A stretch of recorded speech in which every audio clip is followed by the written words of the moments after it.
तो आज के इस मैथ्स क्लास में हम लोगों को स्टार्ट करना है क्लास 11 के मैथ्स का एक बहुत इम्पॉर्टेंट टॉपिक, जिसको हम लोग किस नाम से जानते हैं?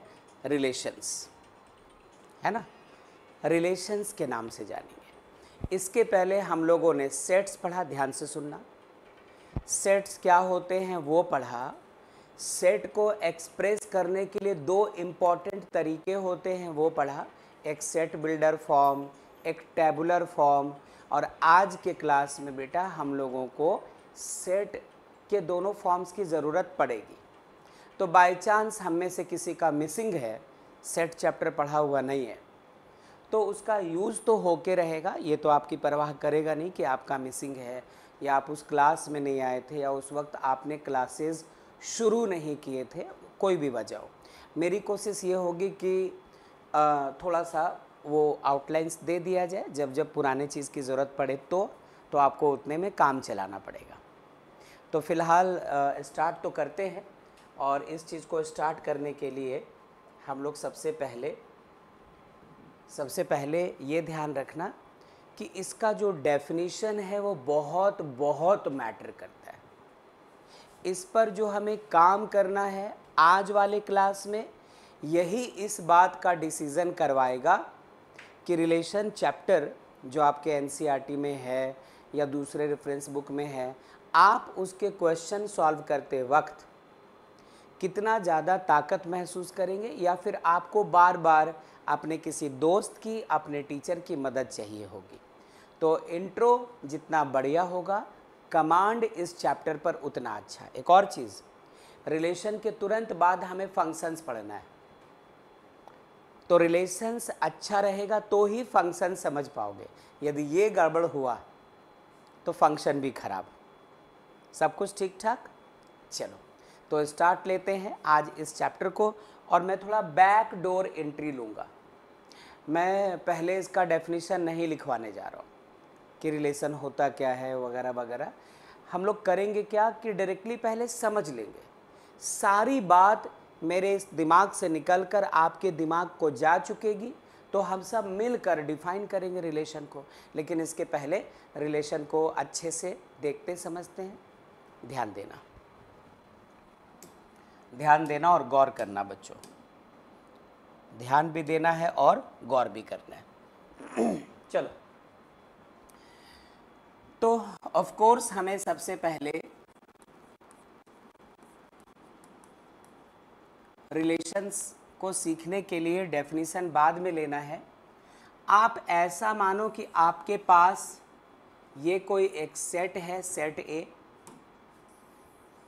और ये कोई दूसरा सेट है जिसको हम लोगों ने कहा है सेट बी। सेट ए और सेट बी एरो डायग्राम से हम लोग दिखाने जा रहे हैं, गौर से देखिएगा। मान लिया कि सेट ए के एलिमेंट्स हैं 1, 2 और 3। इस घर में 3 लोग रहते हैं, 1, 2 और 3। इस घर में भी 3 लोग रहते हैं, 4, 5 और 6। आज की पूरी क्लास रिलेशन को सीखने समझने में जाने वाली है, तो एक पल भी गंवाना मत, एक छोटा सा चीज़ भी मिस मत कीजिएगा, बस गौर से देखते जाना। अब मैं आपसे ये कहना चाहता हूँ कि अभी तो नहीं पता कि रिलेशन होता क्या है, अभी बिल्कुल नहीं पता कि रिलेशन होता क्या है। बस मैं आपसे कहना चाहता हूँ ये एक फैमिली है, एक परिवार है, और ये एक फैमिली, कैपिटल ए कोई एक फैमिली और कैपिटल बी कोई एक फैमिली। इसमें जो 3 मेंबर्स हैं और इसमें जो 3 मेंबर्स हैं, इन सबों का एक दूसरे के साथ कुछ ना कुछ रिश्ता है बच्चों। रिश्ता आप ऐसा समझो, एक आपका घर और एक आपके बड़े वाले भैया या बड़ी वाली जो दीदी हैं उनका ससुराल, है ना। तो सपोज आपके घर में आपके भैया ये हो गए और भैया के ससुराल में आपकी भाभी ये हो गई। हंसने की बात नहीं है, ध्यान दीजिए। तो ये बड़े वाले भैया हैं, ये आप हैं, ये मान लो मम्मी है, ये भाभी है, ये भाभी की बहन है, क्या बात है, भाभी की बहन है या भाई है, और ये उनकी मम्मी है या पापा है, ऐसे कुछ भी है। तो सबसे पहले भैया का रिलेशन भाभी के साथ हुआ, हस्बैंड और वाइफ का, पति और पत्नी का। नीचे आप हैं, आप से भाभी का रिश्ता हुआ, कुछ रिलेशन हुआ है ना, देवर भाभी का या ननद भाभी का, जो भी रिश्ता आप समझो।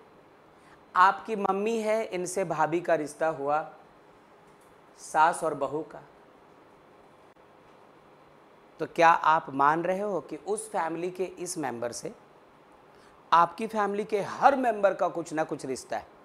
यदि यहाँ पापा को लिया होता तो ससुर और बहू का भी रिश्ता हो जाता। फिलहाल अब वापस आ जाओ, ये कौन है? ये आपकी भाभी की बहन है या फिर भाभी का भाई है? अच्छे से समझो, करेंगे बात।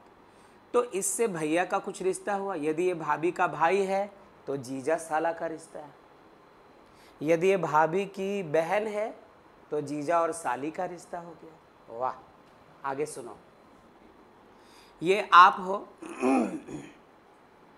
आप हो, आपका भी कुछ रिश्ता इनसे होगा ही, है ना। यदि ये बहन है और आप है तो कुछ ना कुछ रिश्ता यहाँ निकल जाता है, और मम्मी का भी इनसे कुछ ना कुछ रिश्ता हो गया। नहीं, आप ही हो ना, ये नंबर 2 में आप ही हो। नंबर 3 आ जाओ। मम्मी से भाभी का रिश्ता हम लोग निकाल चुके हैं, यहाँ से ये तो दिखा चुका हूँ, सॉरी। इनके बारे में भैया से भाभी की मम्मी का रिश्ता, सास और दामाद का। आपका भी कुछ रिश्ता है ही, प्रणाम माँ ऐसे बोलते ही आप फ़ोन पर, और यहाँ से यहाँ भी एक रिश्ता है। अब इसी को हम लोग मैथ्स के तरीके से दिखाना चाहते हैं। क्या ऐसा दिखा सकते हैं? क्या ऐसा लिख सकते हैं हम लोग कि इस 1 का रिश्ता, कुछ ना कुछ रिश्ता 1 का किसके साथ है बच्चों? 4 के साथ। अब फैमिली मेंबर से निकल जाओ, आपको लॉजिक दे दिया है, सिर्फ ध्यान देना आप। 1 का कुछ ना कुछ रिश्ता 4 के साथ है, और रिश्ता बोल के अब मैं रिलेशन बोलूँगा।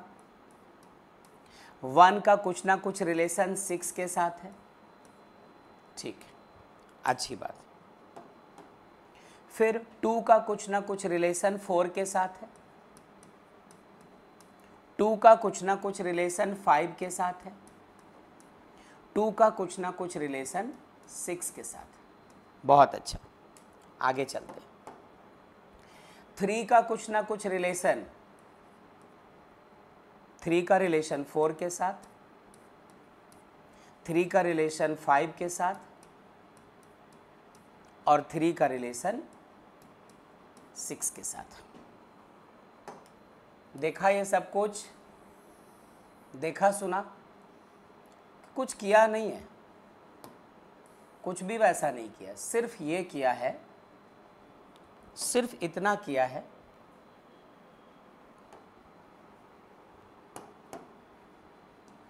कि हम लोगों ने यहाँ पे फैमिली ए के जितने मेंबर्स हैं और फैमिली बी के जितने मेंबर्स हैं, उनके बीच जो पॉसिबल रिलेशंस हो सकते हैं, जो संबंध पॉसिबल हो सकते हैं, उनका एक सेट बना दिया। जब 2 परिवार में शादी होती है तो परिवार ए के हर मेंबर का परिवार बी के हर मेंबर से कुछ ना कुछ रिलेशन होता है। वैसे ही समझो, यहाँ पे रिलेशन 2 फैमिलीज़ के बीच नहीं है, बल्कि 2 सेट्स के बीच में है। सेट ए है जिसके मेंबर्स है 1, 2 और 3, सेट बी है जिसके मेंबर्स है 4, 5 और 6। जो बच्चे ऑनलाइन हैं उन्होंने यहाँ तक अच्छे से देखा बच्चों? Yes sir. ठीक है, यस सर। बहुत अच्छा, यस सर। बहुत अच्छा। तो आखिर ये क्या है, इसको तुम क्या बोलोगे? मैं ऐसा बोल सकता हूँ क्या कि ये क्या लिखा है नीचे, मैं बोलना चाहता हूँ कि all the possible relations all the possible relations between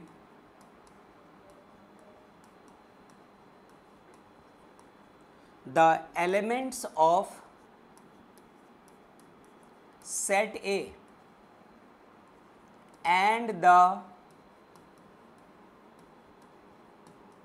elements of set B, क्या ऐसा बोल सकते हैं कि वो यही है? हम लोगों ने ये ब्रैकेट के अंदर जो भी लिखा वही लिखने की तो कोशिश की कि कोई भी रिलेशन छूटने ना पाए। सेट ए के हर एलिमेंट का सेट बी के हर एलिमेंट के साथ कुछ ना कुछ पॉसिबल रिलेशन होगा, और उसे हम लोगों ने यहाँ पर ऑर्डर्ड पेयर के शक्ल में, अब याद कीजिए बीता चैप्टर लास्ट क्लास में हम लोग पढ़ रहे थे ऑर्डर्ड पेयर, ये सारी चीज़ें ए क्रॉस बी वगैरह। आप अच्छे से देखो तो ये और कुछ नहीं बेटा, साक्षात ए क्रॉस बी है। ये सेट ए, ये सेट बी, तो होता था ना 1,4, 1,5, 1,6, 2,4, 2,5, 2,6, 3,4, 3,5, 3,6। तो ये और कुछ नहीं बल्कि आप इसको बोल सकते हो कि ये हमारा ए क्रॉस बी, ए क्रॉस बी। और हर एक जोड़ा जो आपको मिल रहा ब्रैकेट में, उन सारे एलिमेंट्स को, सारे मेंबर्स को ऑर्डर्ड पेयर कहते थे, कॉमा दे देकर लिखा करते थे। तो एक तो बात हमारे पास ऐसी है, क्या अमन और रूपम और नाव्या आपने सुना बच्चों? Yes sir. बहुत अच्छा, वेरी गुड, वेरी गुड। अब आगे सुनिएगा ध्यान से, ध्यान से, ध्यान से और गौर से सुनना।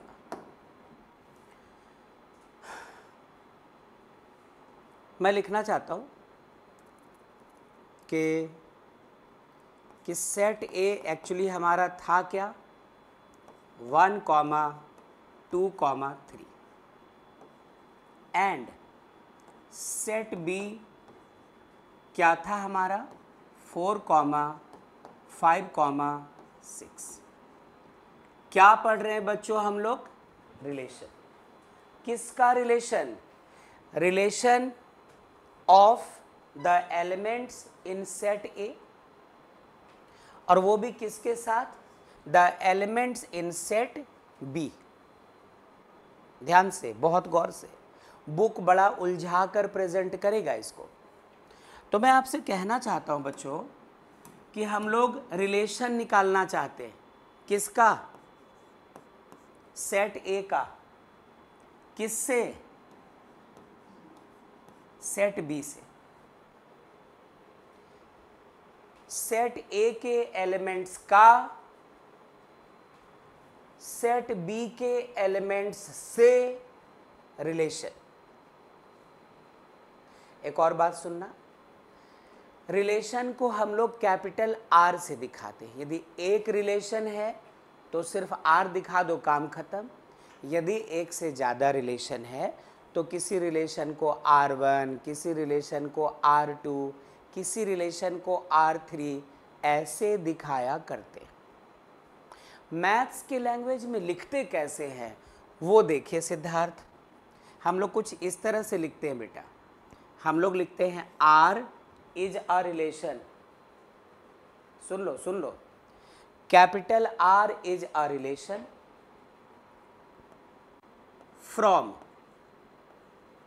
from the elements of set A to the elements of set B. ये लिखने का तरीका होगा, ऐसे लिखना होगा हमें, बार बार बार बार। मतलब आपको अभी से लेकर रिलेशन फंक्शन जब जब आएगा तब तब ऐसी चीज़ें जब लिखी रहेंगी तो आप इसको लिखेंगे आर, ये 2 डॉट्स देंगे, फिर कैपिटल ए लिखेंगे, फिर एरो मार्क और फिर बी, और पढ़ेंगे इसको हम लोग कि capital R is a relation from the elements of set A to the elements of set B. और मीनिंग क्या हुआ?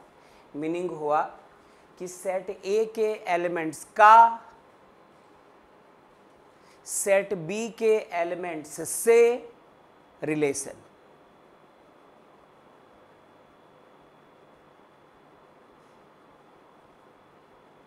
ठीक है, कुछ समझ में आ रहा है? पक्का? ओके। कई बार तो लिखा कि इस तरह से लिखेगा जरूर, वो आपको पढ़ना होगा। Relation from the elements of set A to the elements of set B. Meaning क्या हुआ? सेट ए के एलिमेंट्स का सेट बी के एलिमेंट्स से रिलेशन। क्या आपने सुना बच्चों? एक आवाज दीजिए प्लीज। Yes sir. बहुत अच्छा, बहुत अच्छा। आओ अब जरा, ओके, अब इस चीज को जरा एक एग्जाम्पल से समझते हैं। बहुत हुआ, इसको जरा एक एग्जाम्पल से समझते हैं हम लोग।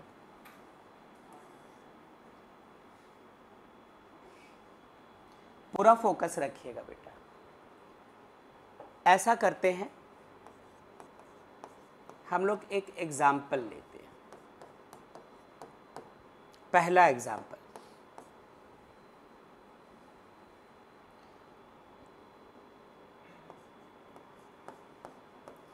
कैपिटल R1 एक रिलेशन है, ध्यान से देखना। अब ऐसे तो दिखाया इशारा करके, अब रिलेशन कौन सा रिलेशन ढूंढना है। हम लोग को यहाँ पर 2 फैमिलीज के बीच यदि रिलेशन की बात करनी होती, चाचा मामा, दादा दादी, नाना नानी, तो ठीक है, उससे तो हम लोग फैमिलियर हैं। यहाँ पर कुछ तो इशारा करना पड़ेगा इनको, कुछ तो बताना पड़ेगा, कुछ तो हल्का सा क्लू देना पड़ेगा कि हम लोग कुछ समझ पाए। तो ध्यान रखिएगा, इसको थोड़ा और एलॉबरेट करके, थोड़ा और एक्सप्लेन करके, मे बी कि आपके बुक में, आपके क्वेश्चंस में कुछ इस तरह की चीज़ें आपको दिखाई पड़े। लिख देंगे वो लोग R1 इक्वल्स टू एक करली ब्रैकेट, यहाँ लिखेंगे A, B such that B is equals to A plus 3 for all A belongs to set A and B belongs to set B। ये मैंने किन के लिए लिखा है, किनको ये परेशान नहीं करेगा। हम में से हर वो बच्चा जो रिलेशंस में आने से पहले आपके क्लास 11 का चैप्टर 1 मतलब सेट्स पढ़ चुका है, उनके लिए जानी पहचानी बात है। वो अपने नोटबुक ओपन करेंगे तो उनको दिखेगा, वो थोड़ा दिमाग पीछे ले जाएंगे तो उनको याद आएगा कि इस पर तो पूरा का पूरा एक्सरसाइज बनाया था। और यदि हम लोग बिल्कुल इस चीज़ को नहीं जानते, पहले आपने सेट चैप्टर पढ़ा ही नहीं है, तो लॉजिकली इसको कुछ ऐसे ध्यान रखना कि ये आपसे कहना चाहता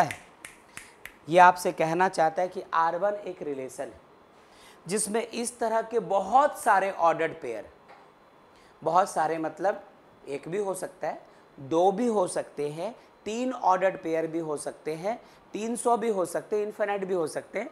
वो डिपेंड करता है कि रिलेशन कौन सा लेना है। तान्या ध्यान दीजिएगा, ध्यान देना, गौर करना, ठीक है। तो R1 एक रिलेशन है जिसमें इस तरह के बहुत सारे ऑर्डर्ड पेयर्स हैं, जिसके पहले एलिमेंट को स्मॉल a से दिखाया और दूसरे एलिमेंट को स्मॉल b से दिखाया। नहीं समझे?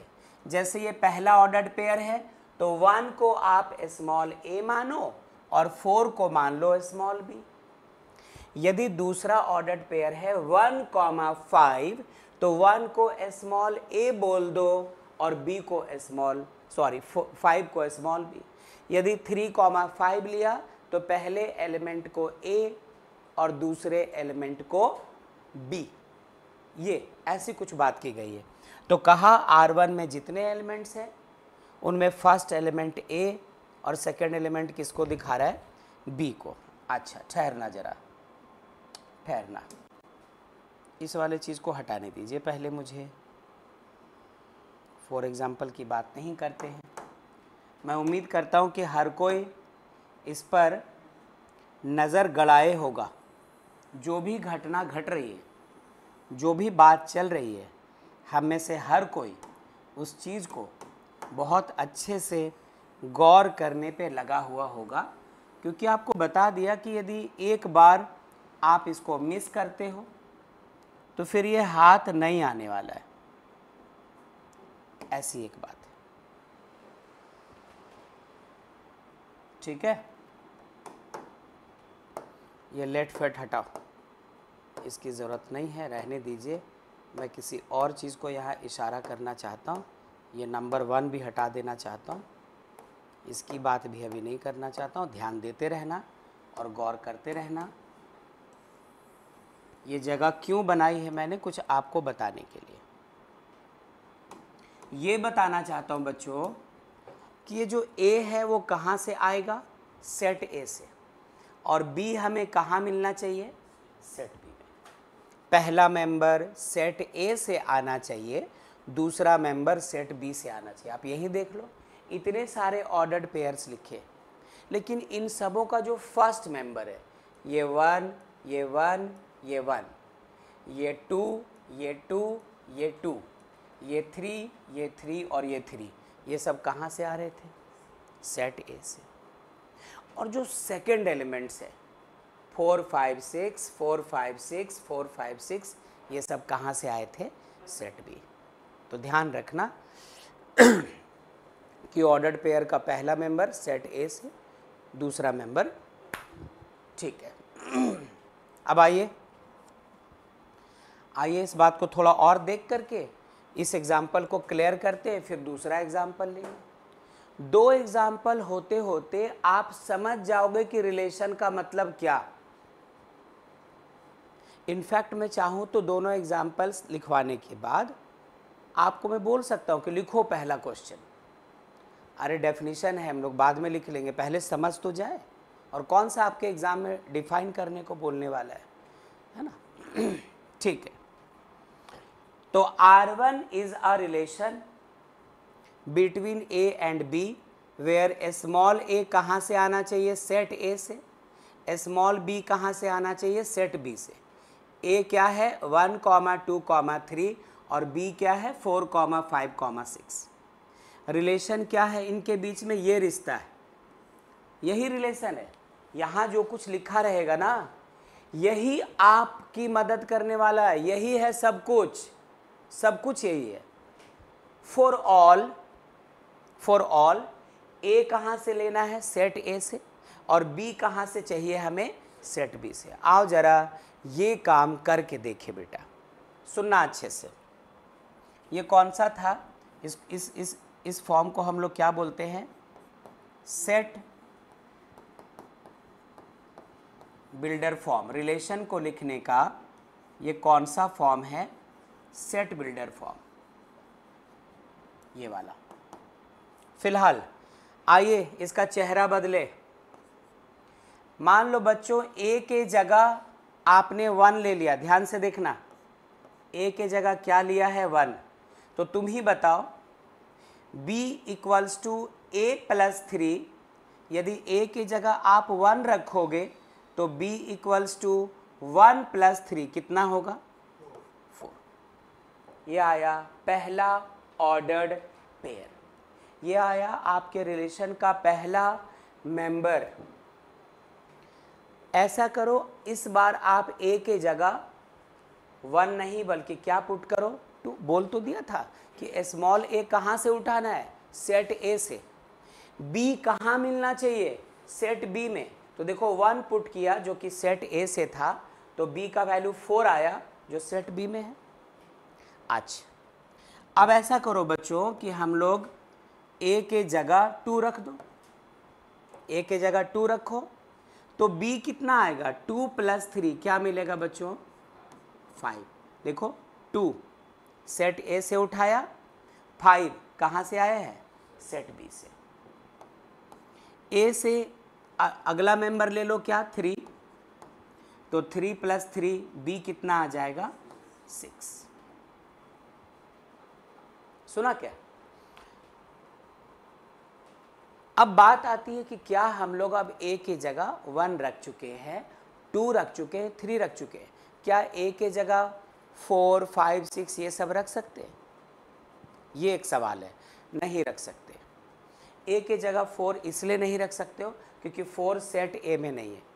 ए के जगह सिर्फ वही वैल्यूज आप रख सकते हैं जो पहले वाले सेट में है। 1 था, 2 था, 3 था, वो ए के जगह रखा। बी के जगह वही वैल्यू आने चाहिए जो सेट बी में है, तो 4, 5 और 6 था, तो 1 रखने पे 4 आया, 2 रखने पे 5 आया, 3 रखने पे 6 आया।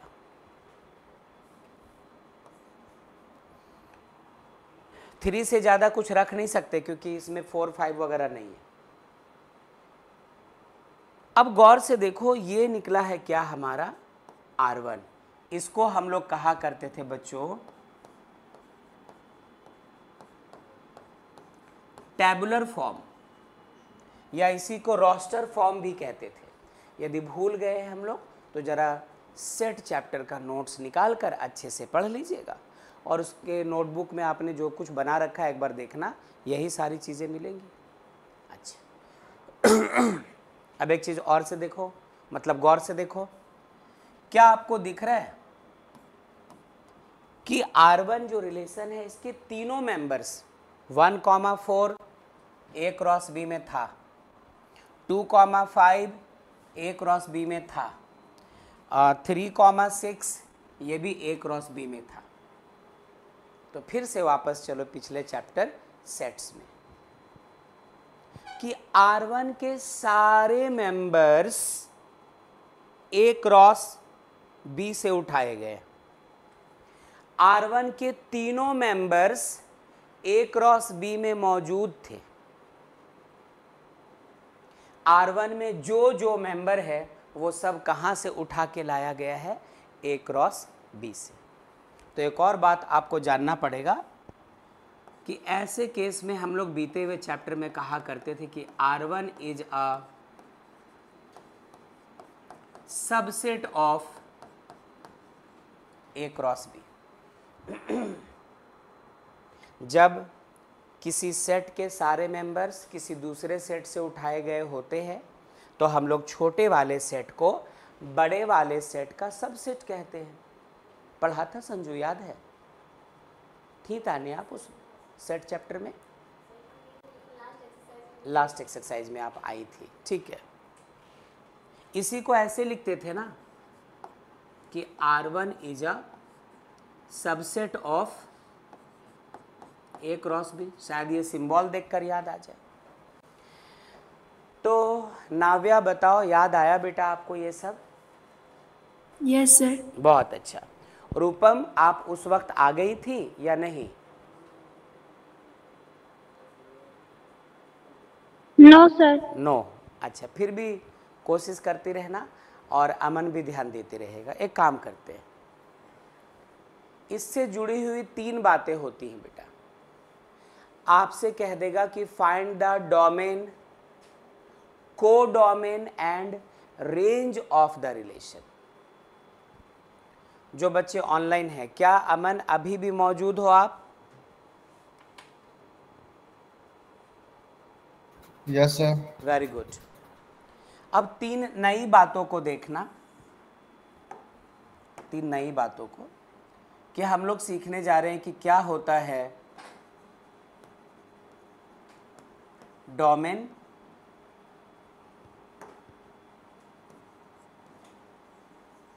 रेंज एंड कोडोमेन, ये निकालने जा रही है। ये सब आपको आपकी किताबों में मिलेगा बेटा। यही चीज़ें आपको कुछ इन्फॉर्मेशन देकर पूछी जाएंगी। तो ज़रा सुनना, पहले सीख लो, बोल दिया कि पहले सीख लो, डेफिनेशन बाद में, होता क्या है वो पहले जान लो, फिर थ्योरी पढ़ लेंगे। तो सबसे पहले हम लोग ऐसे लिखते हैं,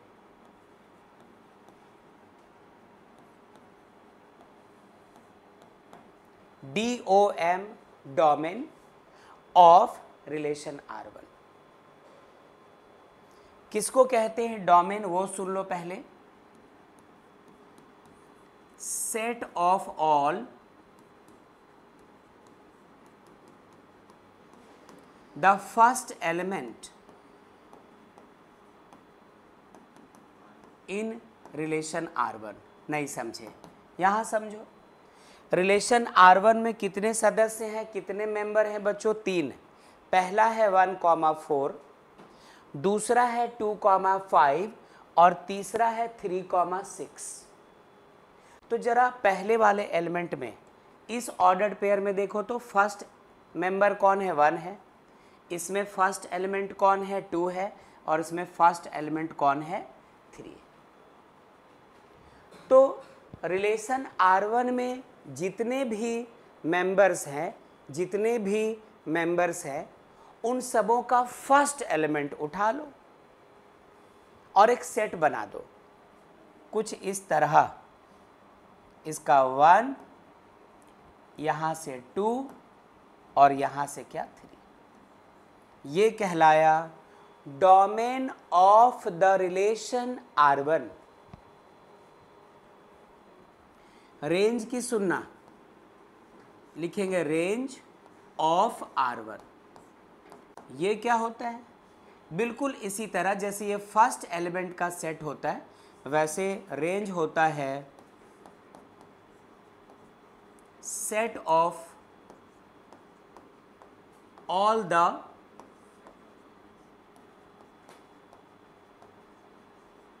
सेकेंड एलिमेंट इन रिलेशन क्या? R1। देखो तो सेकेंड एलिमेंट क्या क्या था? ये 4 था, यहाँ पे 5 था और यहाँ पे 6 था। तो लिखा 4, 5, 6। क्या आपने देखा बच्चों? आवाज दीजिए प्लीज। Yes sir. ओके, ठीक है, बहुत अच्छा।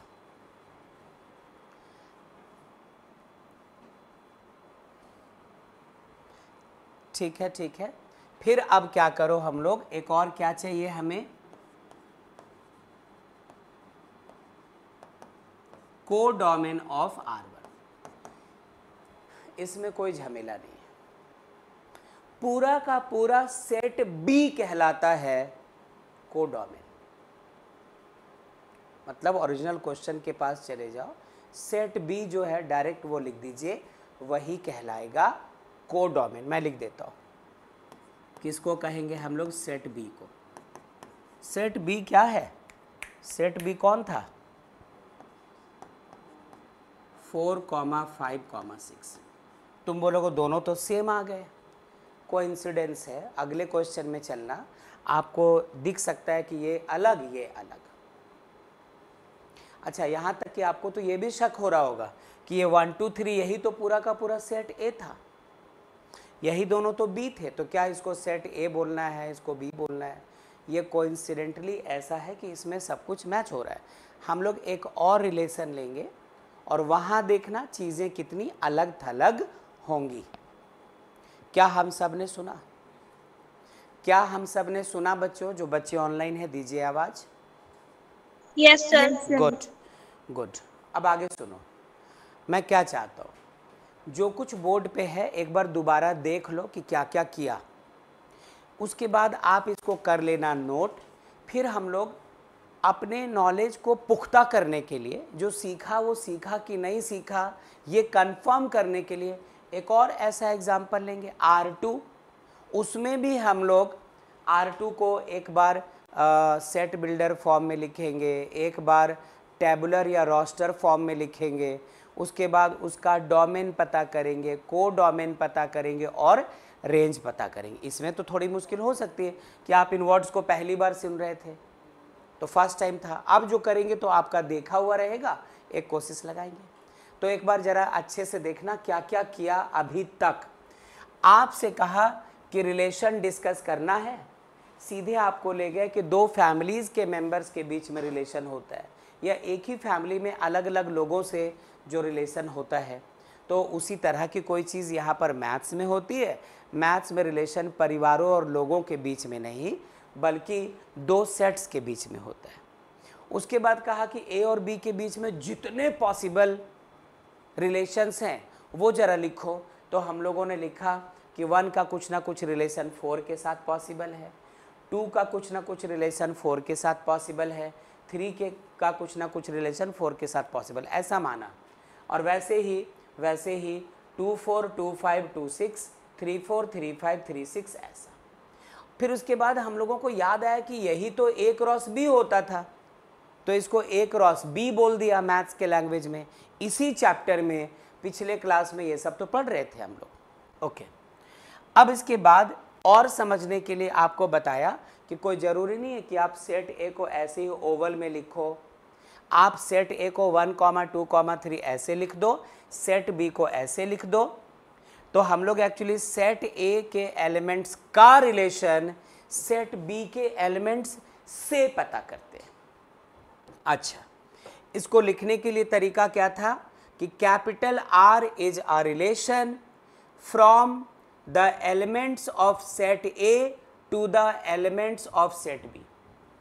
यदि इनकी जगह बदल दो तो फिर आपको पढ़ना भी उल्टा होगा। फिलहाल अब हम लोगों ने समझने के लिए क्या किया, एक रिलेशन लिया सेट बिल्डर फॉर्म में, जो पिछले चैप्टर में पढ़कर आ रहे। कहा कि R1 को रिलेशन है जिसके मेंबर्स इस तरह से लिखे गए, क्लोज्ड ब्रैकेट A, B। कहा कि स्मॉल a हमेशा सेट A से उठाना है और B हमेशा सेट B में ढूंढना है। अब एक्चुअली A और B का रिलेशन है क्या, A B का क्या लगता है, B A का क्या लगता है, इसके लिए यहाँ पर आपको हर बार मदद की जाएगी। यहाँ पर इस तरह का कुछ ना कुछ दिया रहेगा कि B = A + 3। वही B लेना है जो A में 3 ऐड करने के बाद मिलता हो। स्मॉल a कहाँ से, सेट A से उठाना है और B कहाँ दिखना चाहिए, सेट B में। इस बात को लिखने के लिए याद है, इसको हम लोग फॉर ऑल पढ़ते थे। इस सिंबल को क्या पढ़ते थे, फॉर ऑल। सारे के सारे स्मॉल a सेट A से लेना है, सारे के सारे स्मॉल b सेट B से उठाना है। अब हम लोगों ने क्या किया, इस पर a और b के वैल्यूज़ कैलकुलेट करने लगे। स्मॉल a के जगह 1 रखा, 1 कहाँ से था, सेट A से। तो b आया है 1 + 3 4, और ये 4 कहाँ से आया है, सेट B से। ये देखिए 1 रखने पर क्या मिला, 1 रखने पर क्या मिला, 4 मिला। 1 कहाँ से था, सेट A से, 4 कहाँ से था, सेट B से। वैसे जब 2 पुट किया तो हमें 2 + 3 5 मिला। तो 2 हमारा सेट A से था, 5 हमारा सेट B से था। 3, 6 3 उठाया सेट A से और 3 + A के जगह 3 रखा, 6 आया, वो सेट B में था। इस तरह से 3 मेंबर्स हम लोगों को मिल गए और सेट को एक्सप्रेस करने के इस तरीके को टेबुलर फॉर्म या फिर रोस्टर फॉर्म कहा करते हैं। ठीक है, फिर इसके बाद गौर किया कि R1 के तीनों मेंबर्स, ये देखो 1, 4 2, 5 3, 6, ये सब के सब, ये देखिए 1, 4 2, 5 और 3, 6, ये सब के सब कहाँ से आ रहे थे, A क्रॉस B से। तो लिख दिया कि ये जो R1 है उसके सारे मेंबर्स A क्रॉस B से आ रहे हैं। R1 A क्रॉस B का ही बेटा है, R1 A क्रॉस B का लड़का है, तो ये R1 is a subset of A cross B। R1 is a subset of A cross B। इस तरह से सबसेट लिखा करते थे बीते चैप्टर में। और उसके बाद कहा कि जब जब आपसे रिलेशन की बात की जाएगी तो अक्सर क्वेश्चन में आपसे 3 बातें पूछी जाएंगी। एक होगा डोमेन, एक को डोमेन और एक रेंज। तो डोमेन किसको कहते हैं, वो जो रिलेशन R1 के मेंबर्स मिलेंगे ना, उनके फर्स्ट एलिमेंट से एक नया सेट बना लेना। तो फर्स्ट एलिमेंट क्या था, 1, 2 और 3 रखा था, वो होता है हमारा डोमेन। रेंज क्या होता है, सेकेंड एलिमेंट का सेट। तो सेकेंड एलिमेंट क्या क्या आया था इसमें, 4, 5, 6, यहाँ मत आइएगा। और को डोमेन क्या होता है, पूरा का पूरा सेट भी, तो पूरा का पूरा सेट भी उठा के रख दिया।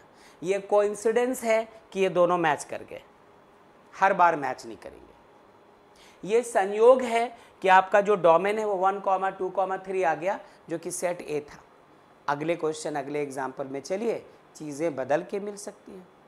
तो बच्चों मैं चाहता हूँ कि यहाँ तक को पहले आप नोट करो, फिर एक और जैसे ही अगला एग्जाम्पल लेंगे, ट्रस्ट मी आपको लगेगा कि आप सॉल्व करो, सिर्फ स्टाइलस मेरे हाथ में।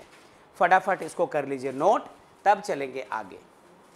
ठीक है अमन, नाव्या, रूपम? Yes sir. चलो बढ़िया।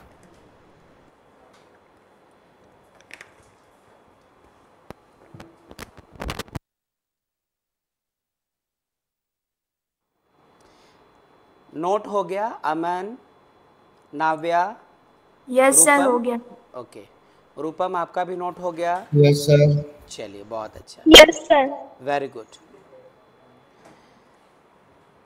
अब बिल्कुल एक और एग्जाम्पल ले रहे हैं, क्वेश्चन नहीं एग्जाम्पल, आप इसको क्वेश्चन बोल दो कोई बात नहीं। अभी तक रिलेशन को हम लोग पूरी तरह से नहीं समझ पाए हैं। हाँ, आउटलाइंस कुछ कुछ मिला कि ऐसा होता होगा, लेकिन जब दोबारा वो काम होता हुआ देखेंगे तभी तो यकीन करेंगे हम लोग। सुनो जरा, फिर से सुनना। सेट ए हमारा, सपोज करो एक बार फिर से 1, 2, 3। ये मैं अगला एग्जाम्पल ले रहा हूँ रिलेशन को समझाने के लिए, आपको 2 कदम और रिलेशन के करीब ले जाने के लिए। सुनना, कैपिटल ए 1, 2, 3 और दूसरा सेट बच्चों कैपिटल बी 4, 5, 6, वही वाला लिया, ज़्यादा बदलाव नहीं करूँगा मैं। सपोज हमें एक रिलेशन लेना है from set A to set B. मान लिया कि कोई एक रिलेशन है सेट ए से बी तक के लिए। इस बार रिलेशन को R2 माना, और ये R2 इस बार कैसा दिख रहा है, R2 भी दिख रहा है बिल्कुल वैसे कि इसके सारे मेंबर्स दिखने में ऐसे होंगे ऑर्डर्ड पेयर के शक्ल में। और उनकी पहचान क्या होगी, किसको किसको रखना है इसमें, हर वो जोड़ा जो इसको सेटिस्फाई करे। B इक्वल्स टू, पिछली बार A+3 लिखा था क्या, इस बार चलो ज़्यादा चेंज नहीं करते, A+4 लिख देते। फॉर ऑल स्मॉल a कहाँ से उठाना है, सेट A से, एंड कहा था ना कॉमा को ऐड पढ़ना है, B कहाँ से लेना है हमें, सेट B से।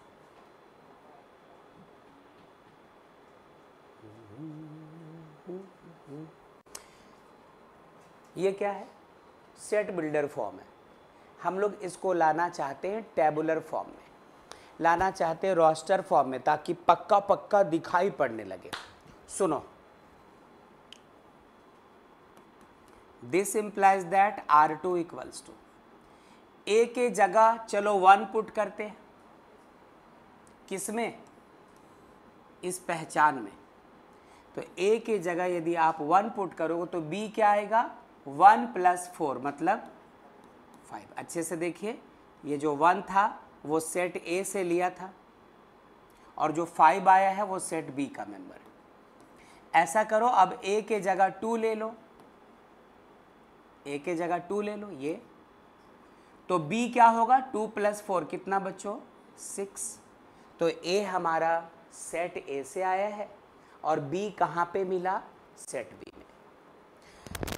अब हम लोग A के जगह क्या ले सकते हैं, 3 सेट A से, तो B कितना हो जाएगा, 3 + 4 7।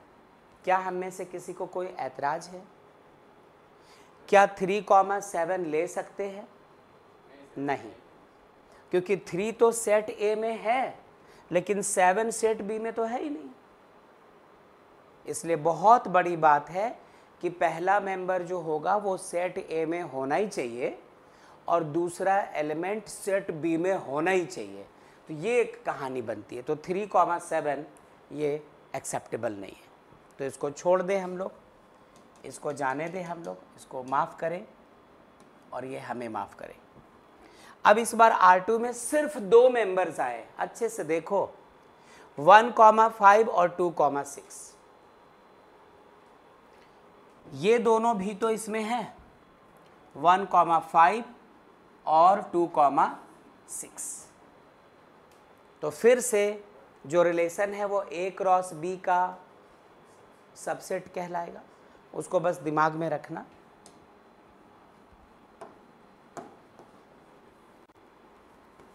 समझ रहे हैं अभी हम लोग, फिर जब क्वेश्चन में जाएंगे तो जो पूछेगा उतना ही बात करेंगे। Clearly R2 is a subset of A cross B। A cross B क्या है? All possible relation. ओके, मतलब R2 is a subset of A cross B। क्या यहाँ तक ठीक है? काम चलाओ, रिपीट ही हो रहा ना पुरानी बात, कुछ नया तो नहीं है फिलहाल। अच्छा, अब एक काम करो, फाइंड करो, आप फाइंड करो डोमेन ऑफ रिलेशन R2। किसको कहते हैं domain? Set of all the first elements in R2। जरा देखो तो, R2 के 2 मेंबर्स हैं, 1,5 और 2,6। इसका फर्स्ट एलिमेंट कौन है? 1, और इसका फर्स्ट एलिमेंट कौन है? 2। तो ये हो गया 1,2। देखो इस बार 1, 2, 3 तीनों नहीं आया, वो इस पे डिपेंड करता है कि कौन आएगा कौन नहीं आएगा। अच्छा, रेंज क्या होगा फिर? रेंज ऑफ R2, ये किसको कहते हैं range? Set of all the second elements in R2। तो R2 में सेकेंड एलिमेंट कौन है? ये 5 और ये 6, तो सिर्फ 5,6 लेंगे, 4 नहीं लेंगे। इस बार गौर से देखो, ये A नहीं आया, ये B नहीं आया, उसके कुछ कुछ मेंबर्स आए। और लास्ट,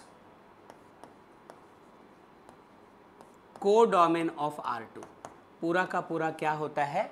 सेट B होता है। तो सेट B क्या है हमारा? 4, 5, 6। या सिर्फ B लिख के छोड़ दो, देखने वाला समझ जाएगा कि आपने किसको कहा है कोडोमेन। ठीक है, क्या ये पहले क्वेश्चन के बाद थोड़ा सा और क्लियर हुआ? क्योंकि वही बात रिपीट हो रही थी। अरे कोई दोस्त नहीं होता आपका, आप कहते हैं देखो अभी पावर कट होने वाला, वो ऐसे ऐसे करके जादू करता है, छू, और पावर कट। तो हम लोग उसको छोड़ तो नहीं देते, बोलते अब ला के दिखाओ तब मानेंगे। तो वो आपसे दिन पूछता है आज कौन सा दिन है? वेंसडे। बोले वेंसडे को एक दिन में एक ही जादू होता है, कल आना कल। ये सिचुएशंस होते हैं। तो हम लोगों ने वही जादू एक बार देखा, फिर रिपीट किया, और क्या। चलिए कर लीजिए इसको नोट। उम्मीद करता हूँ कि आइडियाज़ लग गए होंगे आपको कि रिलेशन किस तरह की चीज़ होती है। जो बच्चे ऑनलाइन है दीजिए आवाज़। Yes sir. Very good, yes sir. बहुत अच्छा।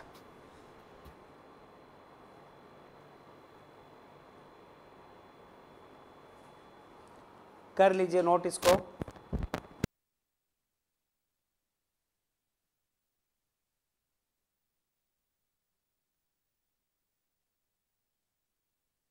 कर चुके हैं नोट हम लोग? Yes sir. ठीक है, यस सर। ओके। अब आपसे कहना चाहता हूँ कि ये तो इंट्रोडक्टरी क्लास थी, आज की क्लास में यही रोकना चाहता हूँ, थोड़ी छोटी सही। आज की क्लास इतने में रोकी जा रही है, अगली क्लास में हम लोग इसके एक्सरसाइज शुरू करेंगे एनसीईआरटी से और दूसरे बुक से, और एक दो चीज़ और सीखेंगे और सीधे बुक के क्वेश्चंस लगाएंगे। तो ये इंट्रो था, जैसा आपको बता रखा था। आज हम लोग और कुछ नहीं पढ़ेंगे बच्चों। जो बच्चे ऑनलाइन जुड़े हैं वो लीव हो सकते हैं। मिलते हैं हम लोग नेक्स्ट क्लास। आज की क्लास के लिए थैंक यू वेरी मच।